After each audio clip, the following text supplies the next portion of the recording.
welcome to Two Bees in a Pod, the Sweeter Than Honey podcast.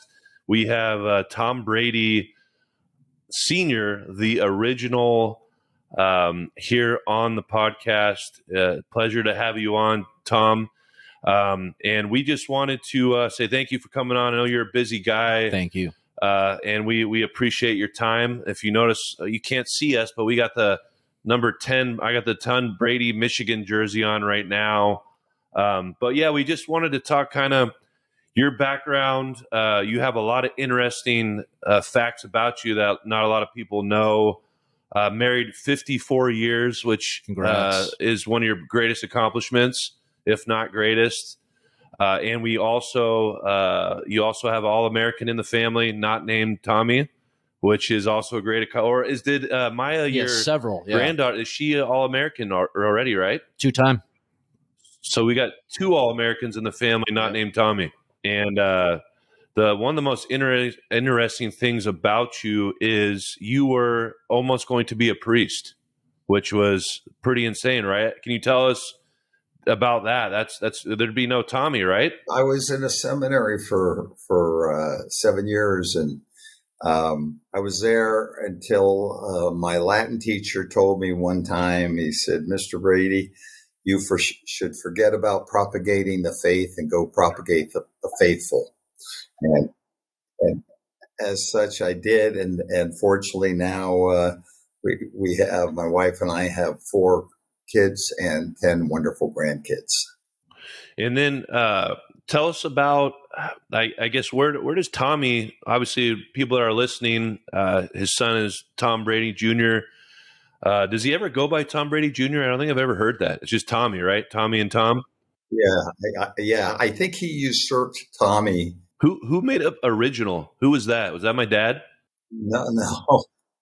Actually, it happened back in 2000. I think it was like 2003 or something like that. And it might have been 2004, but we were down in San Diego for a football game, and I was in an elevator in the team hotel, and I knew a lot of the guys on the team, and this guy got into the elevator, and I said, "Geez, hi there, what's your name?" And he looked down at me. This guy's like 6'9", about 370 pounds. He looks down at me like, "Man, I want to squash you." And I said, "Who are you?" He turns to me and says, "Who are you?" I said, "I'm Tom Brady." And he looks at me and says disdainfully, "You're not Tom Brady. I was just in the other room with Tom Brady." And Nice. I said, "Well, I'm the original Tom Brady." So it happened to be Richard Seymour, who was. Yeah, that guy was a beast. I remember meeting him after the Super Bowl in Jacksonville, where you guys beat the Eagles, and he was just massive, just the biggest guy, but the nicest guy too. And I'll never forget. I don't know if you remember, it was Deion Branch was MVP, right, of that year when they beat the Eagles. Yeah. And I remember in the after party, he was just sitting there by himself, just with a couple sandwiches, and didn't really have anyone around him. And it was just surreal.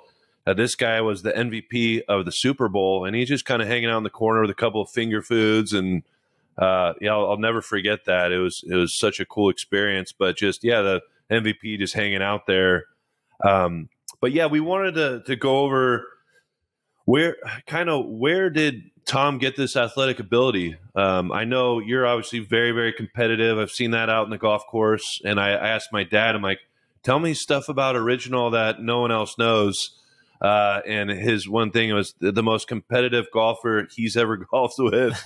And he also told a story about Mr. Wright and how he pretended to be what was it, like a newscaster or something. You remember when Doug Wright, he was telling me that story for like a half an hour. He pretended. Well, first of all, I got to tell you, your dad happens to be one of the biggest jerks. I should say, one of the most lovable jerks that I've ever met.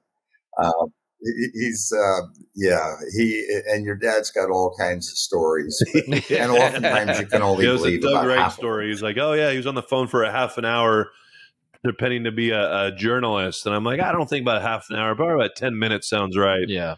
So, well, that was a game where your folks and our friends Doug and Mary Wright came back to Boston, and we would meet on the way to the game. We that particular day we stopped at our daughter's house, and we left for the stadium, and we were carpooling.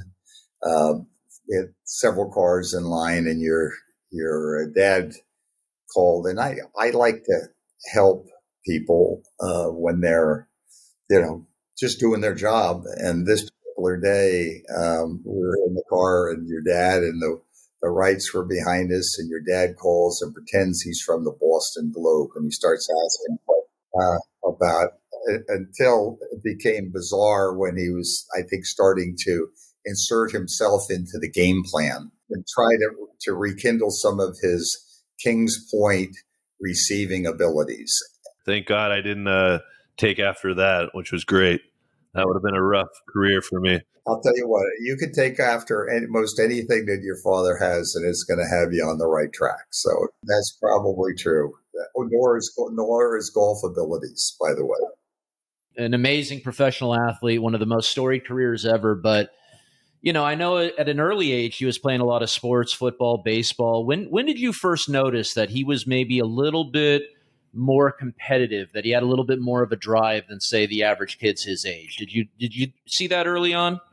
Well, he was always competitive. In our family, we competed over everything. We competed on who could get to the dinner table first, who could get to the pizza parlor, who would run home from church or would race, whatever we did, there was competition. And when we were, when he's coming up and we'd go out and hit ground balls, I'd grade everything, or fly balls, and I'd tell him that that was a poor effort. I'd give you a 3, or maybe if you're really good, you would get 6, and if you were spectacular, you might get a 7.5 or something. And he used to strive. He'd be so mad and frustrated when I give him something like a 6 or something. He'd give it a 9.5. And there was always competition. We competed on the golf course very early on. I took him out to start playing golf when he was 3 years old. That was our first father-son. And we used to compete everywhere. And even on the golf course, we would compete against I'd give him a stroke or two a hole, and if he won, he'd get $5, and if he lost, he had to do a car wash. And he'd press. By the time he was like 6 years old, he'd press, and by the 6th hole, he'd owe me like 40 car washes, and he'd throw a club and that kind of stuff. But we always competed, and it was, to be honest with you, the happiest day of my life when he'd beat me. It was just, you always want your child to do better than you do. At least I did. And but I wasn't ever going to let him win. If when he won, it would have been because he.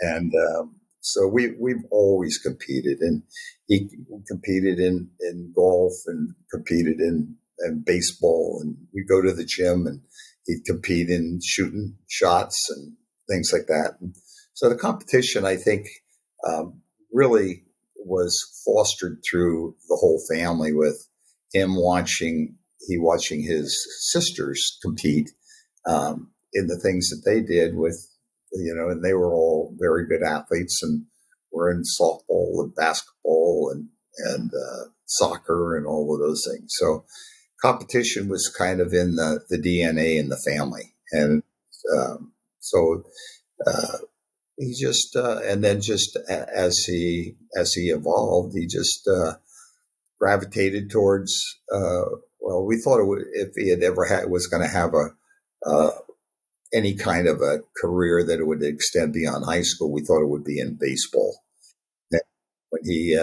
When he got to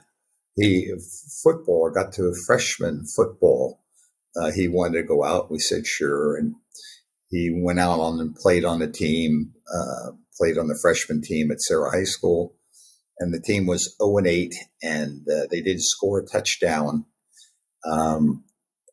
and he wasn't good enough. his freshman year to get into a game as a quarterback. They got him in as a tight end and a linebacker. But he went into his sophomore year, following year, the kid that had gotten beaten up so badly on the team that was winless and scoreless the prior year didn't come back because he wasn't having very much fun being on the ground. So Tommy got the job by default as a sophomore, and he just as freshman and sophomore years in high school, he was playing football in the spring, in the fall, and basketball in the winter, and then baseball in the spring. And then he did that through his second year.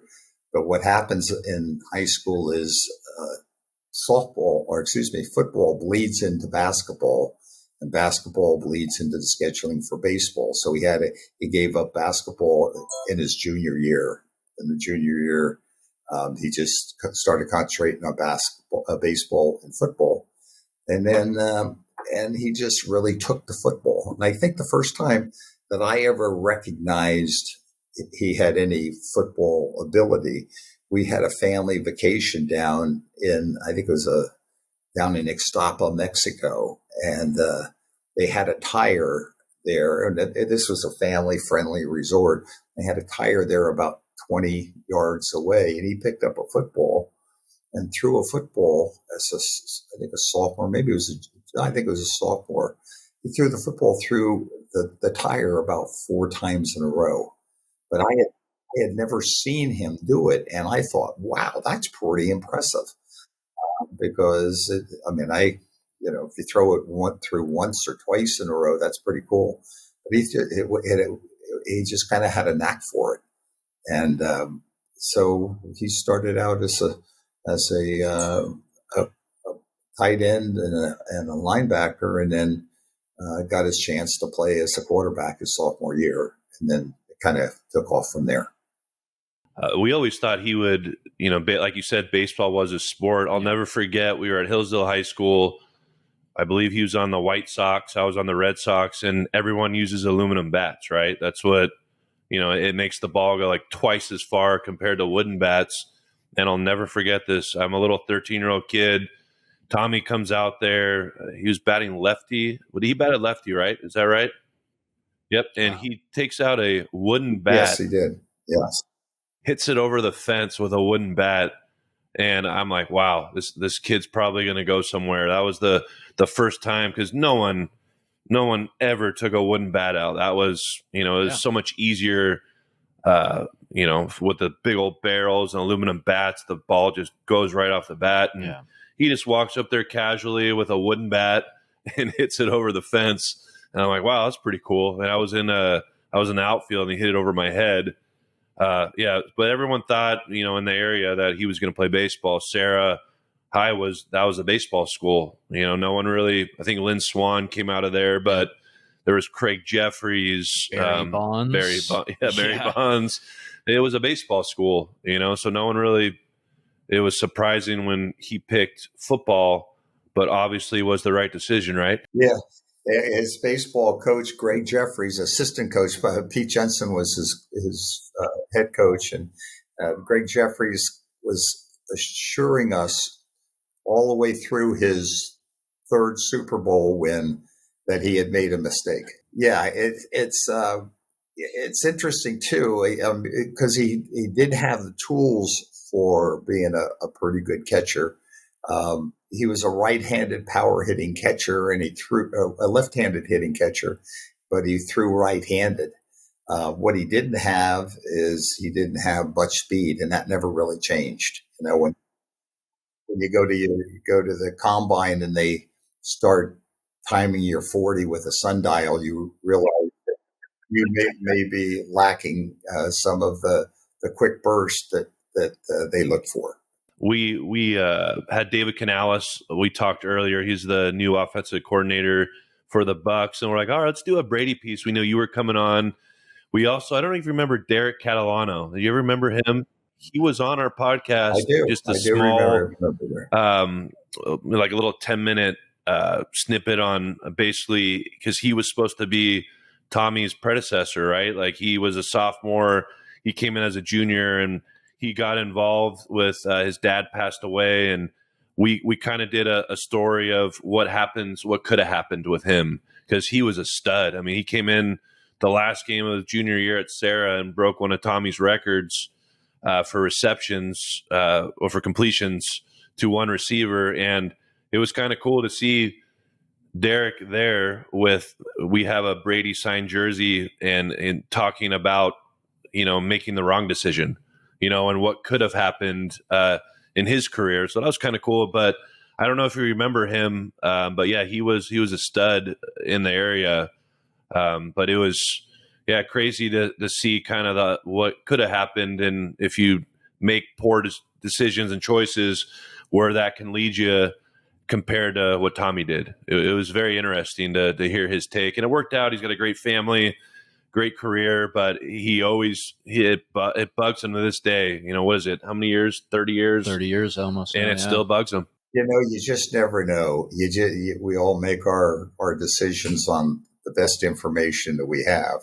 And sometimes it works out and sometimes it doesn't work out. And that's true in sports, and it's true in business, and it's true in life. So there's no crying over spilt milk. It doesn't make any difference once it's spilled. So, but I'm sure Derek's had a great family life. Yeah, I'll send you the interview.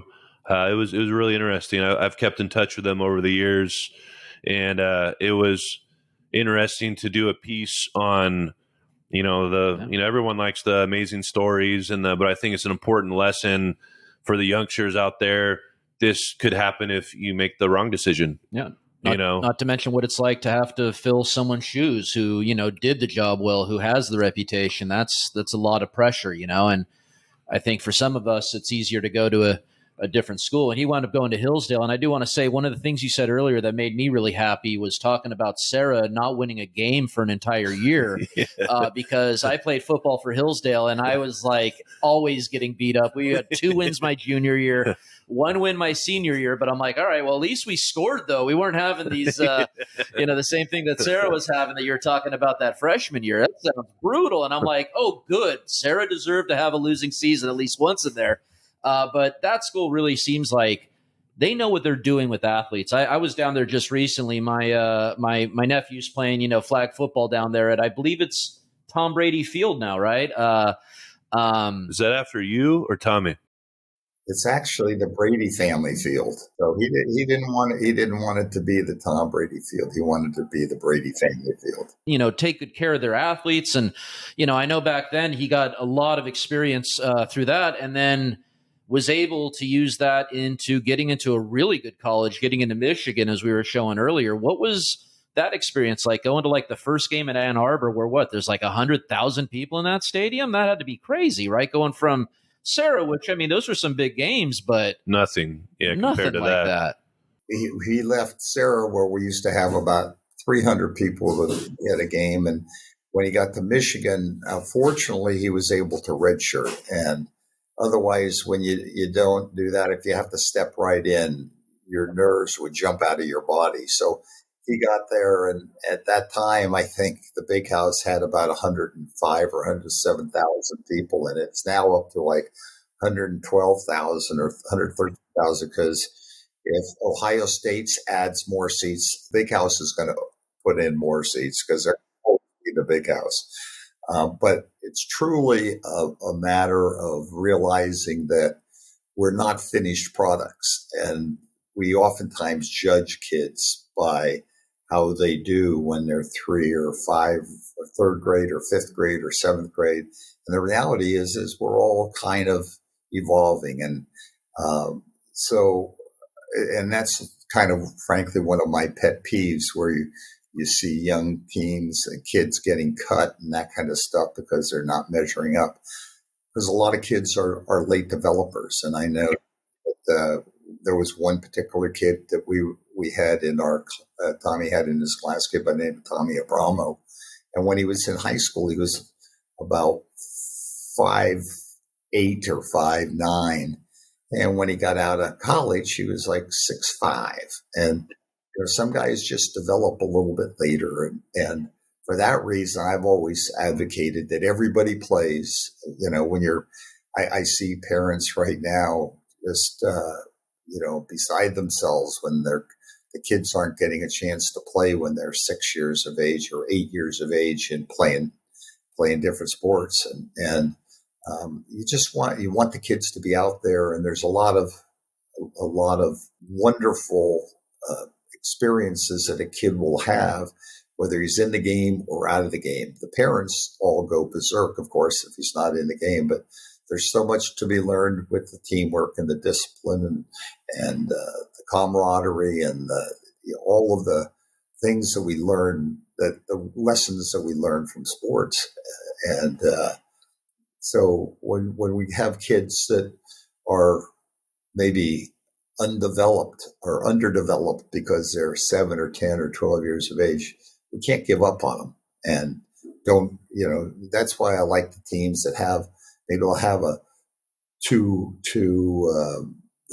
freshman teams or whatever. Just give kids a chance. Don't say no, because you don't know what's going to happen they're 13. You don't know what they're going to be at 16 or 18. And that was true in Tommy's situation, where they didn't think he was worthy on a team that hadn't scored a touchdown to even get in the game as a quarterback, to see if maybe he had a different talent.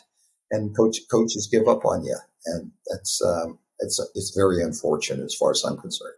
That's kind of what I like about that next level stuff that Patrick Walsh and Sarah started. And it's now through about 9 different or 10 different states. Everybody plays, and they play offense and defense. And, it's not the end of the world. The kids love it. All of the kids love it, but everybody plays. And that's what my mantra is. I always wondered, I don't think we have ever asked you this question. I always wondered with Tommy's fame, right? I remember that he was able to go to Europe right in the beginning and kind of not have too many people bother him. And then he married Giselle. I'm like, okay, that's out of the question now. What is that like for him? Is he able to, I guess part of the fame, how is that on him? Is that tough for him to, you think about we've talked to other guys on the show and just going grocery shopping, pumping your gas. How does he deal with that? Have you ever talked to him about that and the pressures of just being able to go to the mall or just to get some milk at the store? Yeah, that doesn't work, Brandon. He's got somebody that can do that for him. If he can't go into Starbucks or Barnes and Noble. That's just out of the question. And when he goes into a restaurant, if he is seen, he's inundated, and it's kind of an interesting and a sad situation, because sometimes, first of all, I would say I always was enamored with athletes, and I remember seeing people and being thrilled. On the other hand, when in the last 25 years, it's taken on a new level with ESPN and ESPN2 and ESPNU and ESPN3 and every other, Fox Sports and Comcast and everything. So the reality is it's really a 24-hour a day preoccupation with we sports fans. And if he goes into a restaurant and tries to have a meal with the family, it may take 5 minutes for somebody to come up, and they always say, "Geez, I'm really sorry to bother you, but my nephew is the biggest blank fan of whoever it may be. Can you just do an autograph? And once you do one, there's a second one and a third one and a fourth one." And so now you got to be very cautious. First of all, the restaurant that you go into, and that you get privacy. And the second is to say, "Hey, I'm with my family, and I need to just spend time with them, and I'll get to this when I walk out of the restaurant." But I've seen him be in lines where he's signed 60 autographs, and he has to leave, and he leaves, and somebody says, "Geez, he could have signed one more. He could have signed one more, and there could have been 300 more." But it's there's the yin and the yang of everything in life, and he wanted to be a great quarterback. I'm not sure that he ever wanted to be the biggest or a big um, star as to attract attention. He wanted to be a good big star to be a great quarterback, but he didn't realize that there was other responsibilities that come uh, with that success. It's not easy. I remember years ago, um, Tiger Woods bought a big yacht, and I never really kind of understood the whole big yacht deal. It's a ton of money, but the only place that Tiger Woods could go and not be bothered and go out in the fresh air and do things is on the yacht. He can't go to the golf course because everybody's going to be chasing him and the news media and everything else. The only place he can go to get some peace, if not in his house, is on his boat. And it's one of those trade-offs that you take when you become very famous. Yeah, that's why I always thought it was kind of funny when you hear like, someone buys a 30-room mansion and people are like, what do you need all those rooms for? I'm like, they can't go anywhere else. There's never enough rooms. You know what I mean? Like if I can't leave my house without getting mobbed every time I go somewhere, I'm going to need some space to move around, enjoy myself and do things. So it's one of those things like, even like local college athletes get mobbed everywhere they go. We're talking about a guy who's won Super Bowls. Like there's nowhere in America that he can go where he's not going to get noticed. There's probably some other places in, Nairobi or something where he Not can go. really. But even that, someone's going to be like, hey, football, sign my thing here, And so I think that's one of those things that, like you say, fame has a trade-off, right? You work so hard to get to this level, and it's like, yes, I now get to enjoy my success, except you kind of don't, because you got to be careful about how you do it. Like you say, you got to be careful about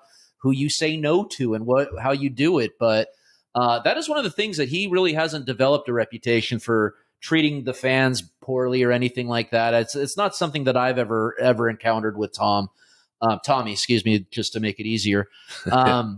But yeah, like, getting back to, you were talking about, him coming up through high school and college and then finally in the pros. I know that you're a Bay Area guy. You were a 49ers fan growing up. Was there ever an inkling that you were hoping that maybe Tommy would have wound up wearing the red and gold, or were you really happy with the situation he found himself in New England? Well, when he went to New England, we were big 49er fans and had season tickets from about 1971 to probably 1993 or 94. And we stopped then because the kids were playing ball on weekends and we could never get to games. But when 2000 came around, frankly, we had lost a little touch with the 49ers. We didn't pay quite as much touch because we were very involved with college sports. And then when he got drafted with the Patriots, it was, the Patriots were somewhat of a non-entity at that time, especially on the West Coast. I personally was a 49er fan on the NFC side, and I was a Raider fan on the AFC side. So I didn't really pay much attention to the Patriots. And then when Tommy got there, we didn't know. Frankly, when he was in high school, we just hoped that he might get a chance to go to college on a scholarship. And then when he got into college, in the first few years, he was passed over. And then the last couple of years he played. And we just hoped that he'd get picked in the NFL draft, and he'd be able to spend a year or two carrying a clipboard and then get on with his life. And that's in fact what he did. He carried a clipboard for a year. In the beginning of the second year, he got hurt, or excuse me, Drew Bledsoe got hurt, and he was able to pick up the gauntlet and go from there, and had a lot of success very, very quickly. So we just hoped that he would get that opportunity, and then he got picked by the Patriots, and Drew Bledsoe signs Patriots were building a new stadium, and the Patriots signed Drew Bledsoe to the biggest contract in pro football history at $100 million. And we thought Tommy's 2 years in a cloud of dust would probably be what his path would be, because Bledsoe was really good. And then when Drew got hurt in the beginning of Tommy's second year, he got the opportunity to move on, because when he went there, the Patriots had 4 quarterbacks. I believe they had John Freeze and Drew Bledsoe, John Freeze, and Michael Bishop, and then Tommy was 4th. And everybody talked about Michael Bishop from K-State being really spectacular.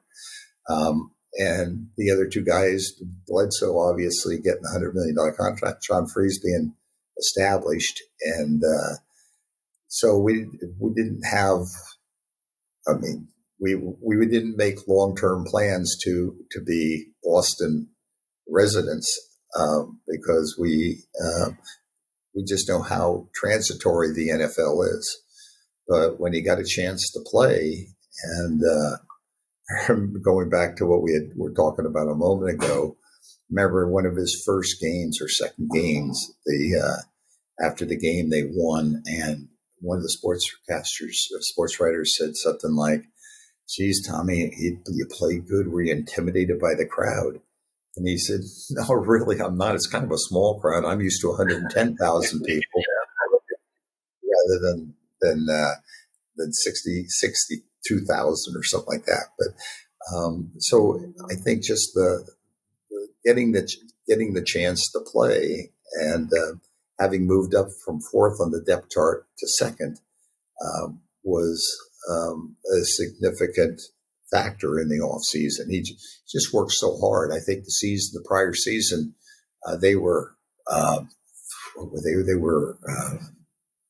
5-11, I believe, the prior season, and the season ended in in December, but maybe it was the very beginning of January. But he didn't even come home. He stayed at the facility. At that time, the collective bargaining agreement it did not have any restrictions about how much time you could spend. And what ultimately has happened over the last 20 years is that the Players Association has said, "Hey, you can't keep these guys in the facility year round." So now they have big restrictions about how much time you could spend there. But I don't think he came home from the beginning of January till the end of June, when everybody leaves. Everybody's got to clear out and take a couple of weeks vacation before the season starts. So he finally came home the end of the end of June.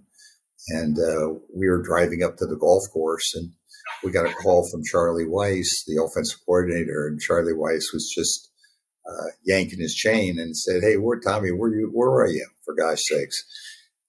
And Tommy said, "Coach, I'm taking just a little bit of time off, but I'm not going back there to back up a quarterback on a 5-11 team."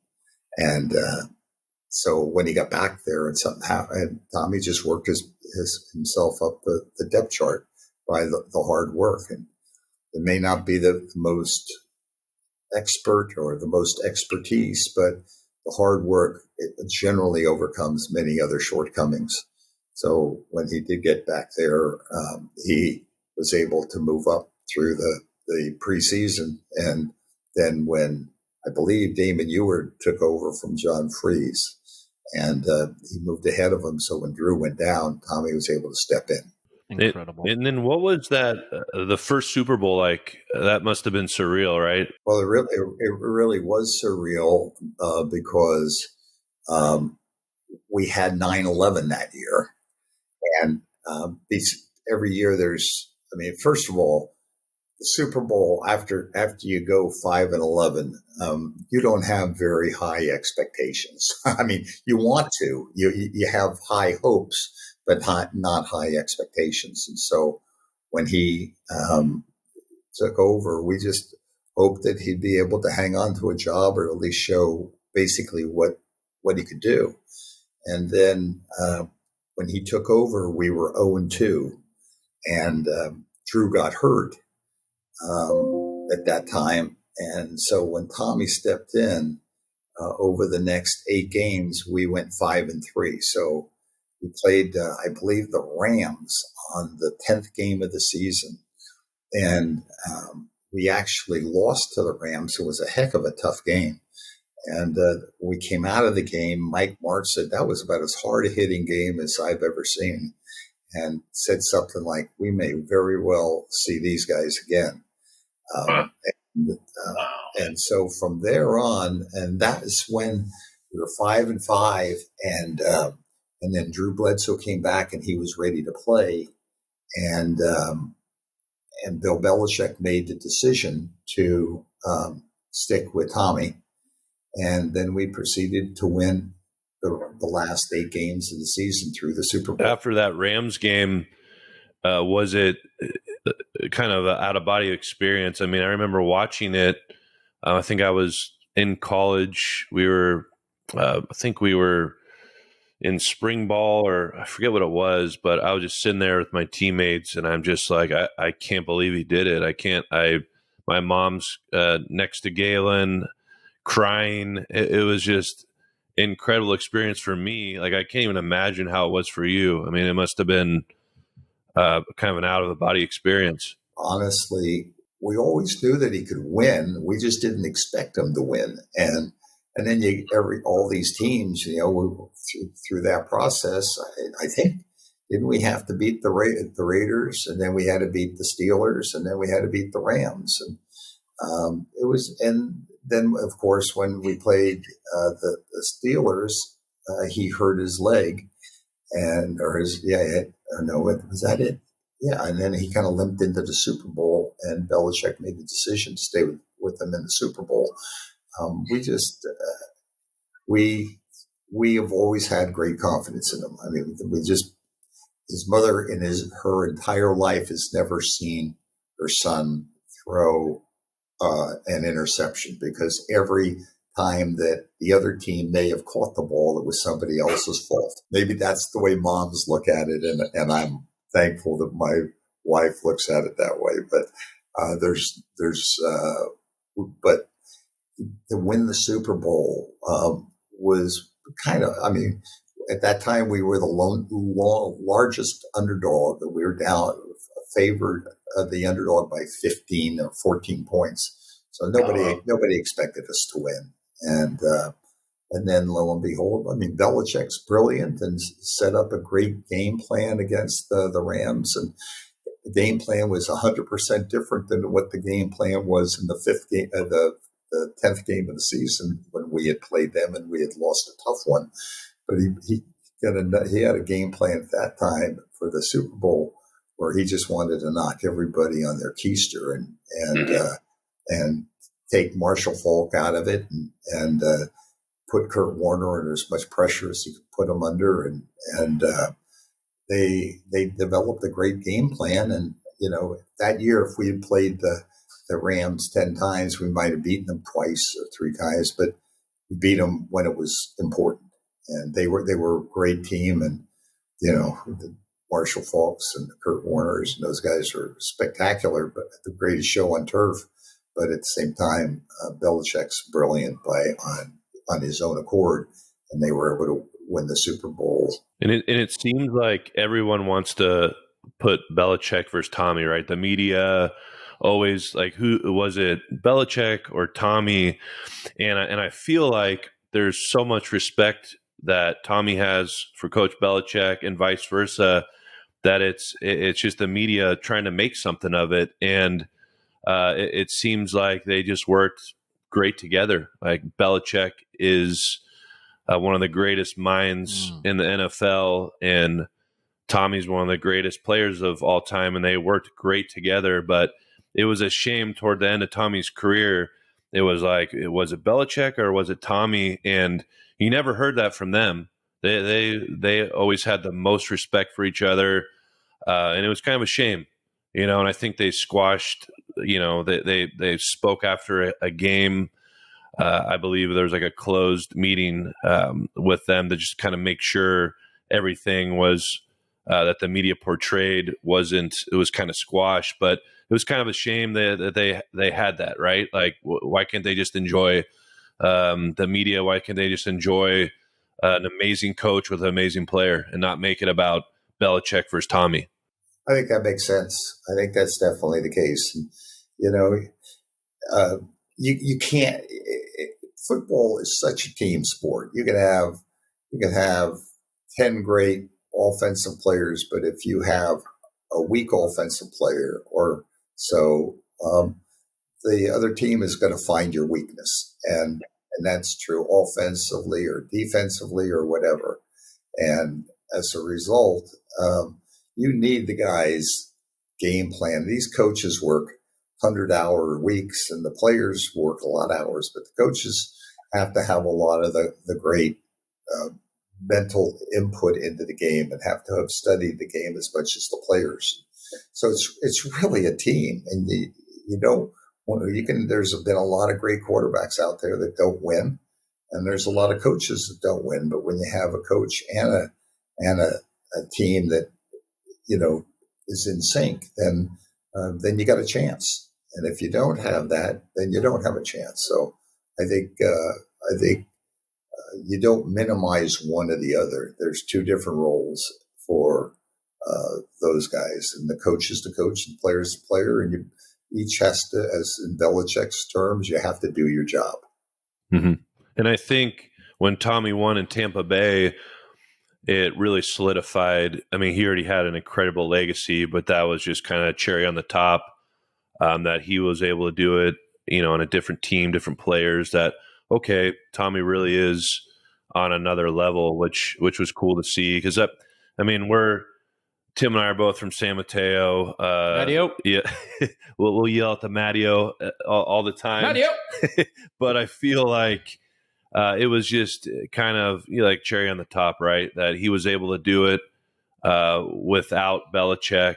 It was kind of exciting to see. Like, how was it for you guys? Was there any of that on your end? Yeah, there was, to be honest with you. The reality is when about 2017 or 2016, I think, the Patriots, in their wisdom, drafted Jimmy G.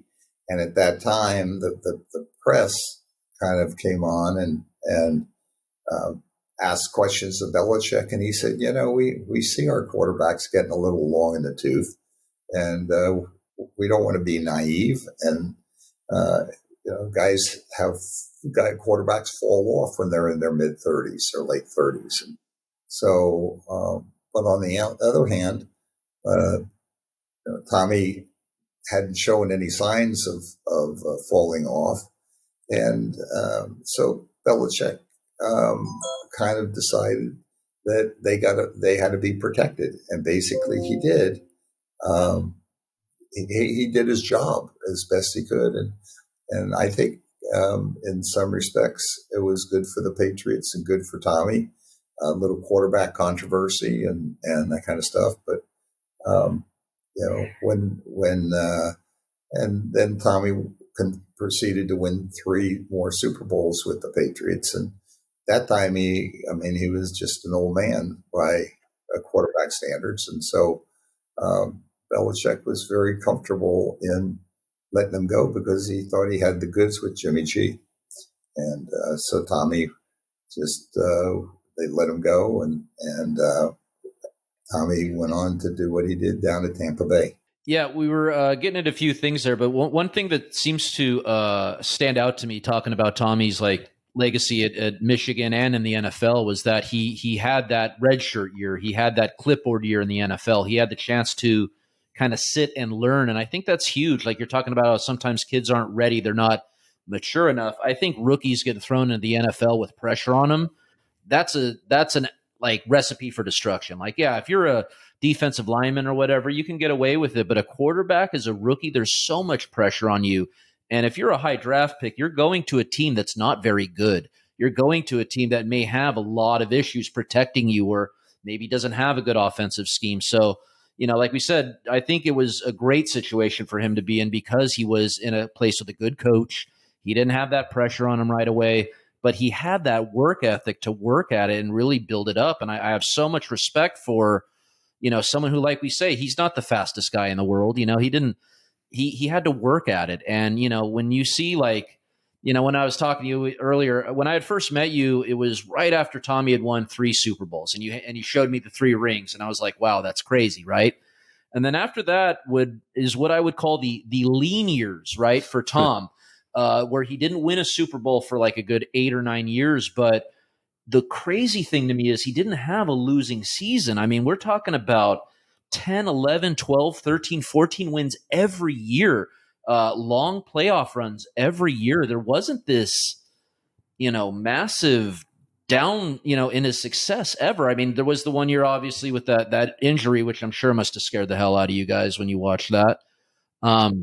But that is amazing to me that he was able to do that, and those teams were able to do that year in and year out. I mean, like we said, we were Niner fans, and Joe Montana and Jerry Rice, all those great players, but there was usually one bad year in the mix, where then they finally start going on a 5 or 6 year run of 10 straight wins. But we're talking about an entire career of always compete. I mean, that's just incredible to me.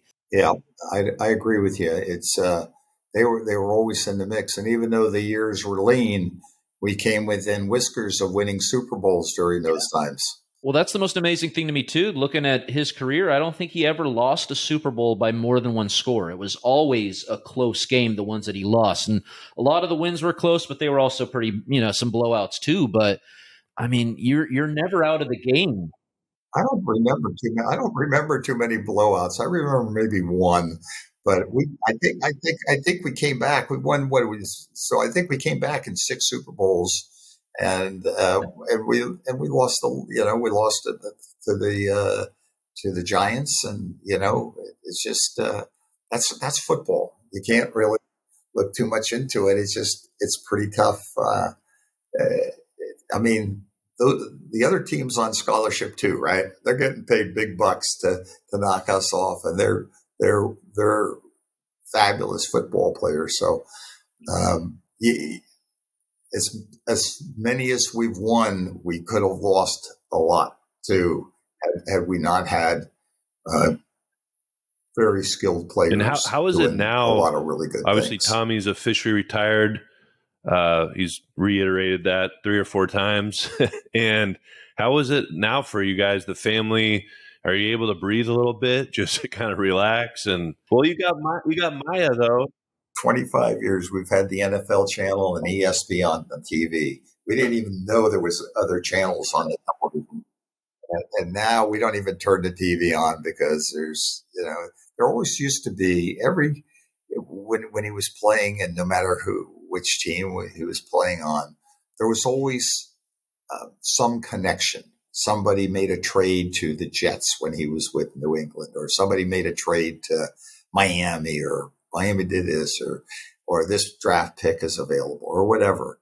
And it was always fun. It really consumed us as a family. Went to a zillion games back and forth across country, weekend after weekend.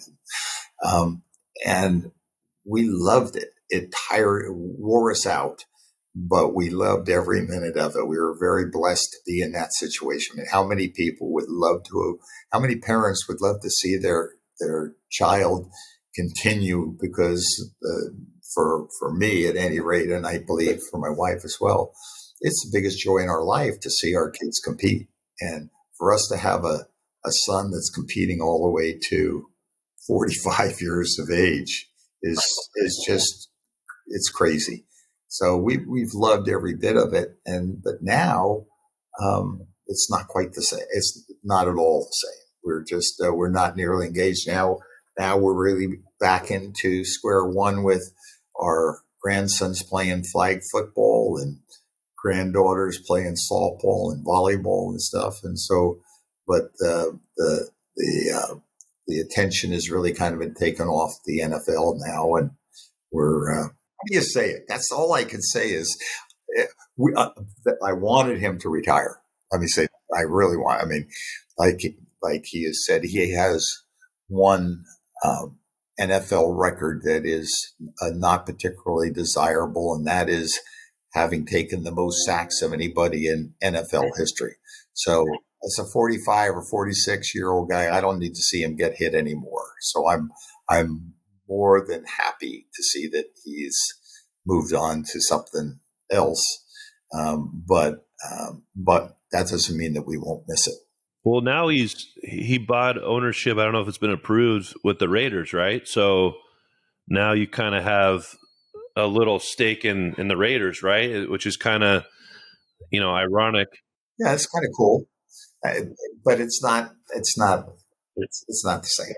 It's not the same. Yeah, I mean, we used to have we had a lot of butterflies in our stomach every game day. When he's on the field, and now he literally owns part of the Raiders. It's pretty funny how that works. But full circle. But Maya, your granddaughter, she's been amazing at UCLA, right? Was she a two-time All-American? Two-time All-American, I read, yeah. And what is she doing now? Is she done with UCLA, right? She graduates next week from UCLA, but she's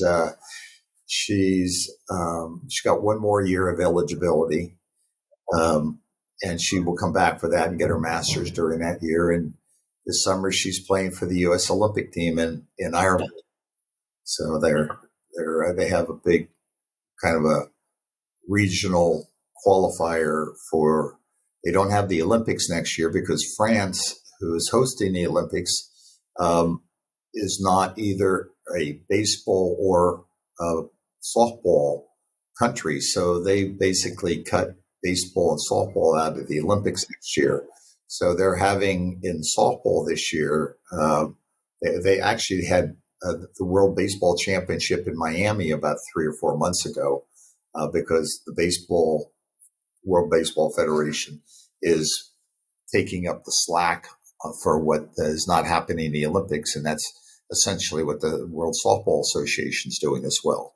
They're substituting this year's. They're going to have some qualifiers in Spain and Italy and Ireland, and then the winners of those areas will meet next year. And then, so who's playing flag football? Is it Jack, or are they both playing? No, we got Jeremy and Zachary are two of our grandsons playing flag, and they love it. Jack plays lacrosse, and he plays football at his high school in New York. So how is that? I mean, the amount of pressure. Yeah. I mean, I can't even imagine that. Is that something that he's got to deal with, right? I mean, I can't even imagine that. Yeah, I think that's true of anybody who has a famous parent. That the kids have to deal with that, and it's not always easy. It's not. In fact, sometimes it's very, very hard to have to deal with it because the expectations are there, and you don't want kids that are 10 or 12 or 15 having to be overwhelmed by exterior pressures that they had no business in instituting. So And do you get to see Tommy? I don't know. It seems like we were talking to Dave Canales about this, the Tampa Bay offense coordinator, that it feels like Tommy can kind of breathe as well, through his social media. It just seems like he can relax a little bit. He's been so tightly wound up, just, kind of obsessed with football, which you have to be at that level. But it seems like he can just kind of, relax a little bit and breathe. And has that been fun to see? Just kind of the pressure kind of taken off of him and just kind of relax a little bit, enjoy life. Yeah, he's busy though. So, but yeah, he kind of he's able to express himself through social media, and that's kind of nice. It's not being filtered through columnists or anything else. If he has something to say, he can say it directly to the people who care to pay any attention. And have you been able to see him more, or is it he's probably just as busy with business and things like that, right? He's busy. We visited him for a week in March, and I'll see him next week for a brief time. So Yeah, it's hard to find time. He's a resident of the East Coast, and we're here on the West Coast. So, what was really neat about the football for so many years is it brought the whole family together regularly in the fall of every year. So we'd be going back to games, and then we'd have dinner and be able to visit a little bit, and that was a couple of times a month at least, and now it's off season and we won't see him as much, but we'll see him during the regular season, and it's going to be fine. But we got to get this thing a little bit sorted out right now. Yeah, and I think it's so cool that you guys have been in the same house all those years. It probably feels pretty cool for Tommy to come back and get that true home feeling. Have you guys ever thought about moving or anything like that when he was out in Boston for so many years? No, we're California people, and as long as our kids are out here, now we have our daughter who still lives in Boston with her husband and their two children, and we got back there to see them a month or so ago. And we'll see them this coming month, actually, when we go to Ireland to watch the softball championships. But no, we're California people, and I don't think we would ever go east. All right. Well, I got to know one thing. What city do you think you're more likely to have someone try to buy you a drink in? Would it be San Mateo or would it be Boston? Because I got a feeling a lot of those Boston fans revere you in very high regard. I think Boston. I mean, you're Irish too, so that definitely helps, right? So yeah, you got everything working for you there. Well, thank you, Tom. I appreciate your time. I know you got to get going, but we really appreciate you taking out the time, and thank you so much. You've been a big part of my life, and I appreciate everything you've done for my family, and just being kind of like a second father to me. I respect you a ton, and thank you so much for taking the time to talk with us. And we will be in San Mateo shortly buying you those drinks. Hell yeah. I think the biggest lesson that we can learn from you is don't let your kids win. Make them compete, and then they will be 7-time Super Bowl champions. Yes. I like that idea. Well, thanks.